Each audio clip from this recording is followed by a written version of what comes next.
This is OwlUp, where learning happens in minutes, not hours. For a deeper journey, explore all our courses at owlup.co. Now, let's dive in.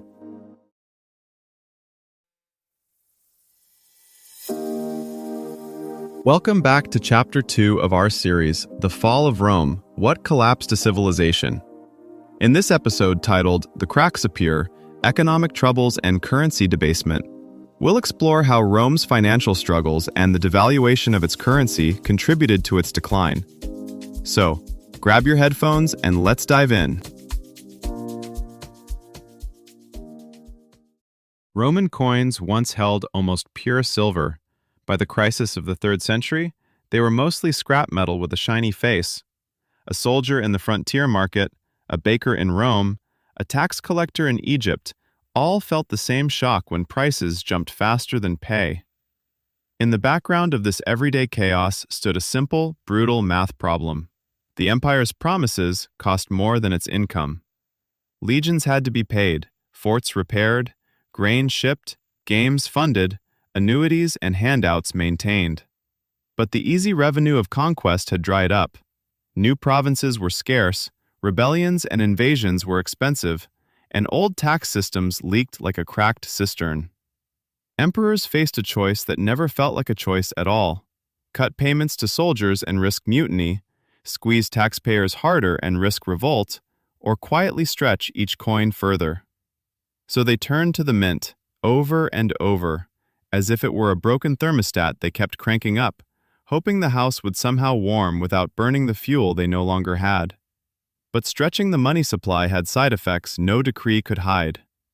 As silver quietly drained from coins, trust drained from daily transactions. Shopkeepers began weighing currency instead of counting it. Caravans raised prices mid-journey to cover the risk that their earnings would melt in value before they got home.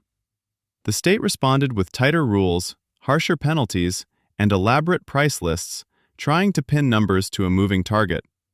Meanwhile, more taxes were demanded in grain, oil, and cloth, dragging farmers and landowners into a web of obligations that felt less like commerce and more like a long, inescapable tab. The key to understanding this slow-motion breakdown is to follow who gained and who lost each time the state clipped a little more silver out of its money. Start with the people holding power. When an emperor ordered a fresh issue of lighter coins, the first hands to touch them were usually the mints, the army, and court suppliers. They were paid at official values before the wider public had fully adjusted prices. For a brief window, this inner circle could buy goods at yesterday's prices with tomorrow's weaker money. By the time the coins reached provincial towns, markets had caught on, and the gains at the top had turned into losses further down the chain. Provincial taxpayers found the math especially cruel. Assessments were often recorded in older, more valuable units, while payment was taken in newer, weaker ones. Local officials could demand more coins to make up the difference, skimming the confusion. The result was a quiet transfer of wealth from smallholders and town councils to imperial agents and military commands. Over decades, that hollowed out municipal finances. City councils, once proud sponsors of baths, theaters, and roads, struggled just to meet imperial quotas. Debasement also reshaped the army's role. Soldiers demanded frequent donatives to recognize new emperors, and those bonuses were increasingly paid in bad money. Generals who controlled a loyal, recently paid force suddenly held a kind of printing press by proxy. They could make or break emperors who failed to keep the stream of coin and supplies flowing. Political instability wasn't just about ambition. It was lubricated by a fiscal system that rewarded whoever could promise the biggest, quickest payouts. As everyday dealings shifted toward in-kind payments, the state's books changed character too. Ledgers that once tracked sums of money became lists of obligations. So many modi of grain, so many tunics, so many carts and animals. Over time, these obligations clung to the land itself. If you inherited an estate, you inherited its tax burdens and delivery quotas.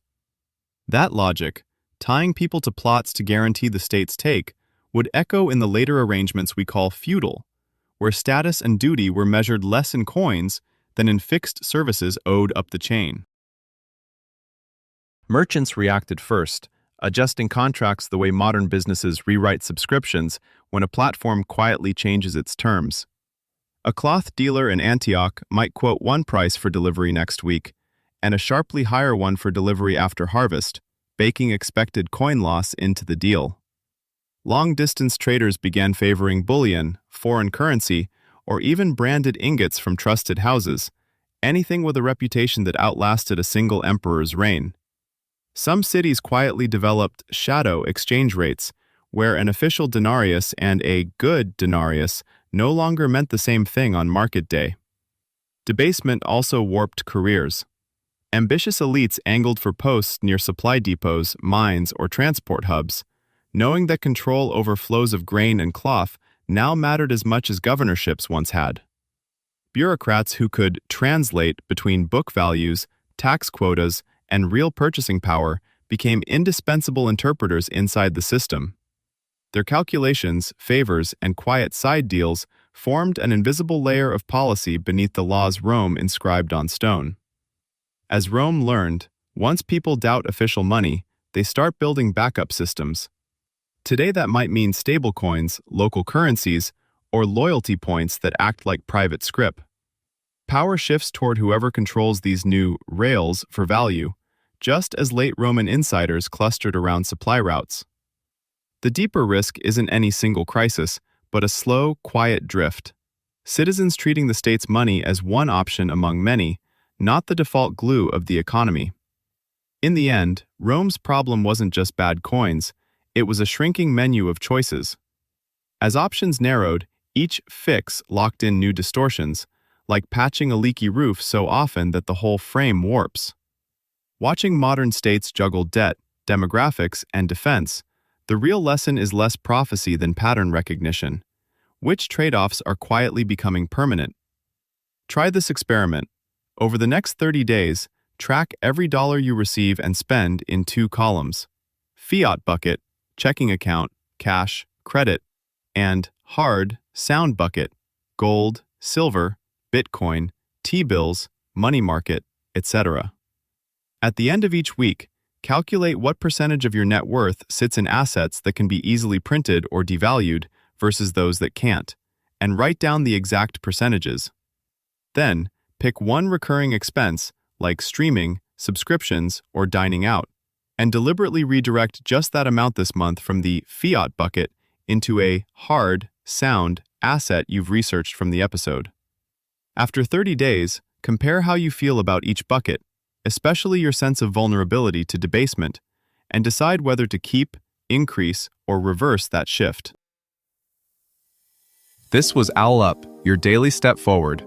To keep learning with structured courses and more insights, go to owlup.co. Until tomorrow!